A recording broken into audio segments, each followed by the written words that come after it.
Welcome to Food Shrinks. Hey, gang. Welcome to Food Shrinks. You know what I'm going to say. It's like maybe I'll stop saying it when probably I'll never stop saying it. Let's be honest. It's Molly C, and we love you so much, and we're looking for some help and some love back. So listen, like you're listening right now, just stop what you're doing. Just pause it and press subscribe on YouTube, on Spotify, on Apple, wherever you are. The more subscriptions, the better. And if you're feeling generous, as we are today, we have a real episode for you.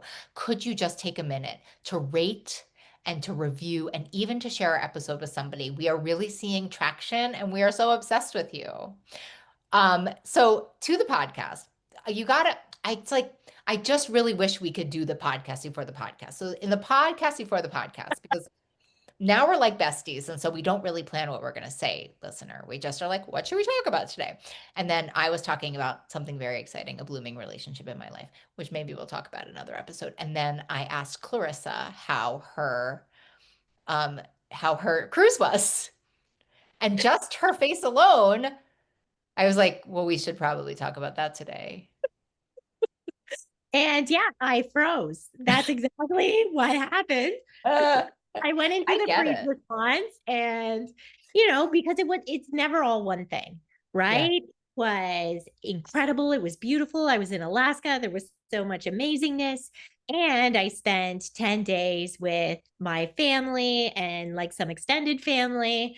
And that was really, really challenging for me because and I'm just going to preface this with saying, there's parts of me that's really nervous that anybody in my family might listen to this and take offense to it. So I may talk about some things in a more general way, but I am going to try my best to show up authentically today and in speaking about it. And I think a lot of the things I noticed is I have a specific role in this family, and I've been trying to break free from that role for a very long time. And I do all this work and I do all these things. And it feels like in my family of origin, my context, no one is ever going to see that. Mm. And I think that's really challenging for me because one of my values is family and I really want to belong. Mm.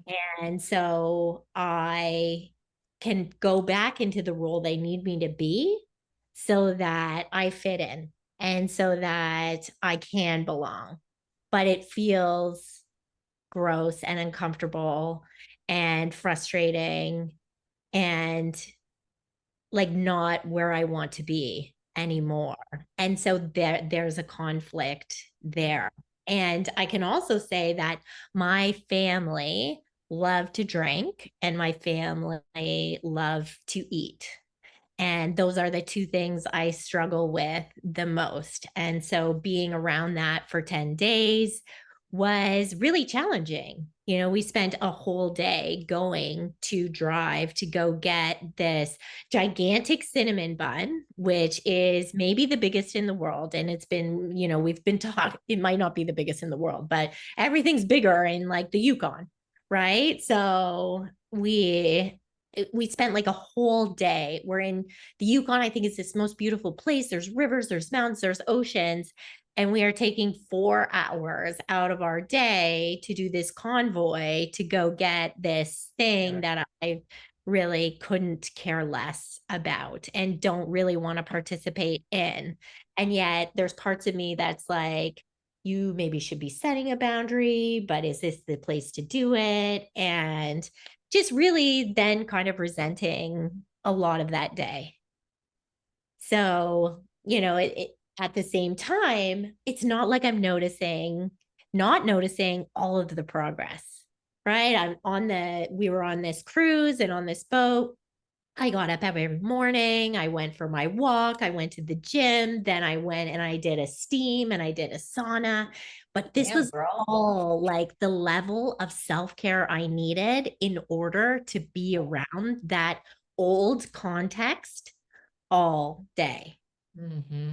And I was also able to honor like going to bed at a really good time for me when, people then had probably consumed too much of everything and it was not enjoyable to be around. Oh my gosh. That's I feel like you're saying so many important things. Thank you so much for sharing that. I feel like we're just a bunch of humans. What is like that Ram Dass quote? Families installed the buttons so they know how Which to one's press to them. push? Or he says No. something like, if you want to know how spiritually sound you are, go sit with your family, whatever. Yeah. I think our families, like, we love our families, but they also test us the most. It's like the one of the most challenging relationships we have to ever be in. Yeah, I think that's right. Can I say that I love so many things that you're saying? Like, I really relate so deeply to this idea of, wanting to be a part of my family. I don't know how to say it, like sometimes more than like I want my recovery, like not really, but like that feeling, maybe not that action of like, I just want to be a part of so badly and feeling like such an alien in my family system sometimes, like my history is so, I don't know, our history might not be different, but my mother got remarried and I have two brothers and they have two parents and I'm like the othering just comes so naturally to me at any day, but especially when I'm with my family and just that feeling I felt it in my chest and like I just want to say the thing I love so much that you shared, which maybe is something we want to talk about more, is like how impeccable you were with taking care of yourself. Mm. Like that's really hard. I've experienced. And I think I was well prepared going in, knowing Mhm. that I was walking into a situation where it would be really challenging. And I'd never been on a cruise before. And I got offered alcohol at least 25 times a day. Really? And so Are they that just was, walking around with it? I've never been. yeah, Everybody knows they were these weren't walking here, but around with I like fear a cruise. champagne glasses. If you sat at the pool, it was like they would just walk by with already pre-made drinks and they're like, here you go.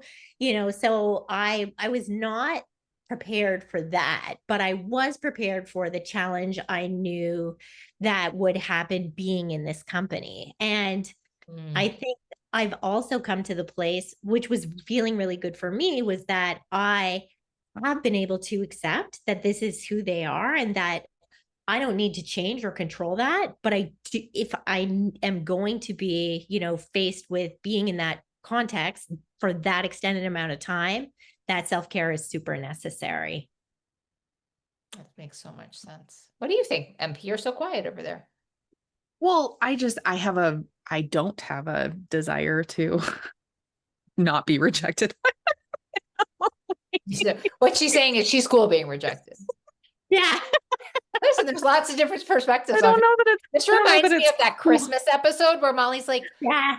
"Oh I well, hate I hate Christmas. Christmas." I'm like, "Okay, this is you can always guarantee." MP is just going to be like, "That's true." True. I don't know that I love being rejected by my family, but I think at this point I do not I don't think that I am obligated to perform for them the version of me that still exists in their head. And it's pretty funny because the trip that we took to the UK, well, yeah, the UK, Europe, whatever, in 2022, we were in Scotland in Edinburgh, and there was this coffee shop, and it was called Black Sheep. And I was like, Clarissa, you have to get my picture with this sign. Yeah. Because for me, again, like I guess sometimes when I can't out grow or convince other people that I don't still exist in this label, I just embrace it. Mhm. And so for me, I'm like, well, I'm the person who has the different politics than the rest of my family. I'm the person who has a different belief system about like social services and social justice than the rest of my family. I'm the person who had a very different experience growing up in the house than the rest of my siblings.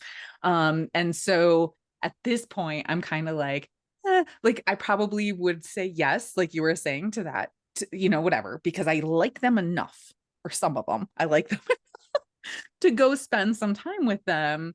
But I imagine that I would probably do a lot like what you did, Claire, where it's like go do my own thing.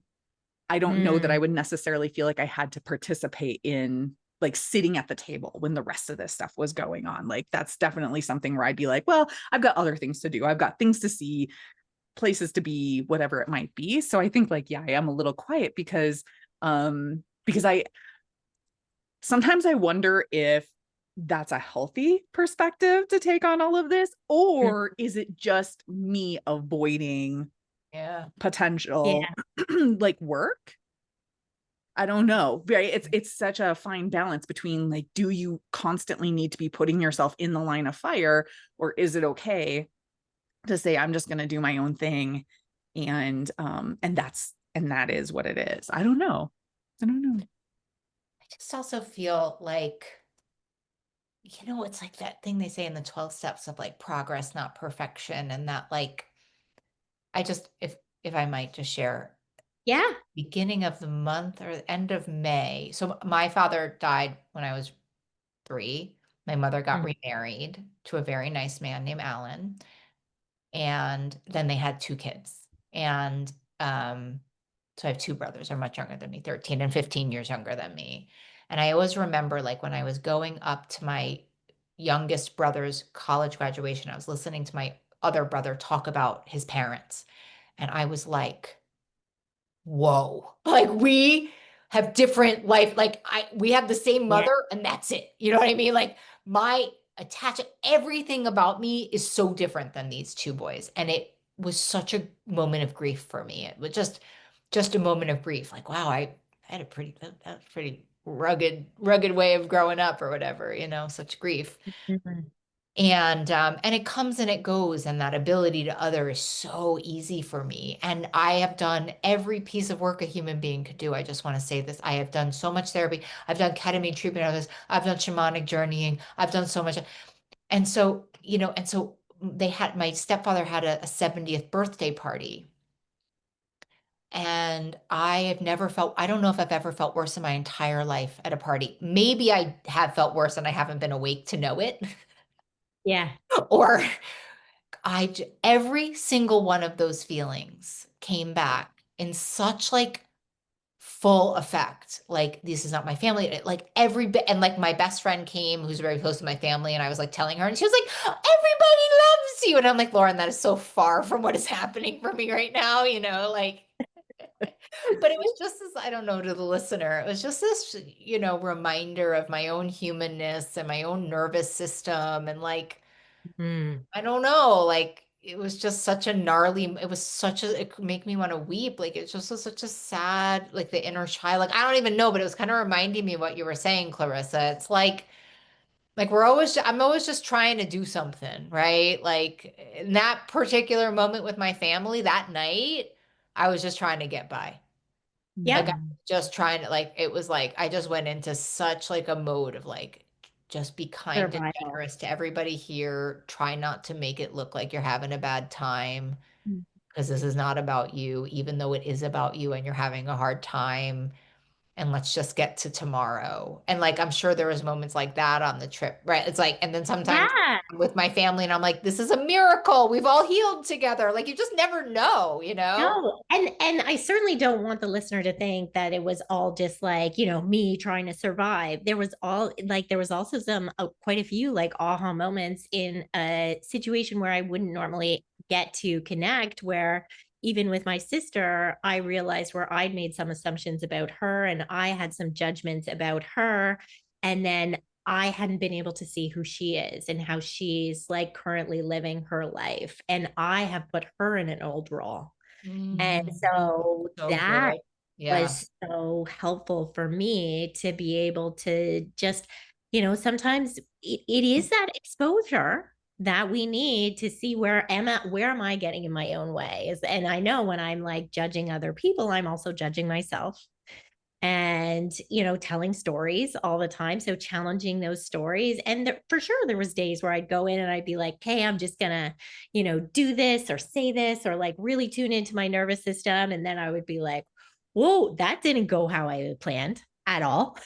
Yeah. And being able to have compassion for that and say, hey, that's okay, like that was a lot today, and of course you kind of went back to that old context. Yeah, that generosity, that self-compassion and generosity, and just this like, I just don't know that any of us do family perfect. I just, Yeah. or relationships perfect, right? I think that's the Right. piece for me where I was like, I mean, part of me is like, do I need to go back into therapy? Do I need to? And then part of me is like, I think you're just like, for whatever it is, you're just having, maybe you're just having a hard night and maybe that's okay. Maybe it doesn't need Mm-hmm. to be a whole treatment plan because you Yeah. hard night. Right. Because we want to fix as soon as like, oh, it's like we get that with Time the I've ever good. had that thought in my 47 years of life. Like I was like, maybe let's just wait a few days. We don't need to like go get the Yeah. the ketamine Let's therapy. stay with Okay. schedule appointments every day next week with my I was like, do I therapist. need to go twice a week? Like, what do I Process. need to do? I definitely Yeah. need to find EMDR in person. Like it's just like, or maybe you're just having a hard day and that's okay too. And like, then we don't have to be so reactive. And then that maybe is a better note for the family. And I would like to say, nobody said a word to me about it. You know, Yeah. we think we're Oh. so important. I think I'm so important sometimes. Thought my mom was going to be like, Molly, can we talk about what happened last night? She's like, wasn't that a fun party? Like nobody's thinking about me. Right. Right. Because we're all thinking about ourselves most of the time. Yeah. Right. And I'm just like, yeah. And you know what? Marshall Linehan talks about this like idea in interpersonal relationships of sort of mindful lying. This is my favorite word, mindful lying. So my mom was like, wasn't that a great party last night? It was so fun. I was like, oh, wasn't it a great party? Seems like dad just had the time of his life. Wasn't that beautiful? What a beautiful time you had, and what a beautiful party you gave. Mm-hmm. I think there's a time very early before I got recovered that I would have had to make it about what a hard time I was, make everybody kind of Right. circle around me and circle around. And it sounds like you were doing a very similar thing, Clarissa, just water Right. up. And I was like reaching out to my people during it to Mhm. let them know what was going on because that like Yeah. it's not necessarily the place where you're like, well, you need to know how this made me feel. you No, know? but you were putting the trash in the correct receptacle, and you were putting the Right. recycling in recycling, not in trash. I mean, I think that's really how we manage relationships in a healthy way, and then we Right. can find like micro joy with our family when it's tricky. Yeah, and I think it was that support that felt so helpful to me. It also really made me understand, why I think I crave partnership so much is, if you're only if my value is family and that's, my only family and I don't have anything outside of that, then I think that's why I've always been really susceptible to, probably not great choices in the Yeah. past, but just this desire to like create my own family value. And, Like your just own unit. Yeah. yeah, but to have compassion for seeing like, okay, those past relationships weren't you weren't just like following this old trap and like you love chaos and really narcissistic men. It's like you just really wanted to find a family and belong and create your own unit. And that's kind of beautiful too. Oh, it makes me want to hug you. I want that for you. That's so beautiful. See, little silver linings. Yeah. Well, it's never all one way, but I think, like the brain likes to put it as one way. Yeah, well, I think that's the safest places to make. I mean, for me Right. at least, right? The safest Yep. place to be is to say that I'm the crazy one, right? Yeah. Not, wow, there's a soft heart inside of me that desires, family of my own or whatever, right? Like, so that's beautiful. Thanks for sharing Mm. all this. It's Yeah. good to Well, have a little like thanks for family making me. episode. It's like we only really talk about this during Thanksgiving and Christmas. We don't usually bring this is more of a thing, In the middle of summer. yeah, we're just like bringing it's Christmas in August. This is what we're doing here on food shrinks. Well, gang, that's all the time we have for today. Thanks for keeping your attention with us, and we love you. And we always want to know what you're up to. We want to know what you think, and we want to know if you've any ideas about what we should be talking about. So feel free to email us at asktheshrinks@foodshrinks.com. Did I get it right? You did. You got it Amazing. right. I'm so proud of myself. It's only taken me like a year. Oh my gosh, we're almost like soon to our year anniversary. What a beautiful Almost. friendship. I love you guys so much. Can't wait to do it again next week. Mwah. Woohoo. Bye. Bye. Thanks for listening to Food Shrinks. Quick reminder, this podcast isn't a substitute for professional medical advice. Always consult your healthcare provider for guidance suited to your needs. If you enjoyed this episode, please like, share, and subscribe to help us reach others on the recovery journey. Take care, and remember, freedom with food is possible. See you next time.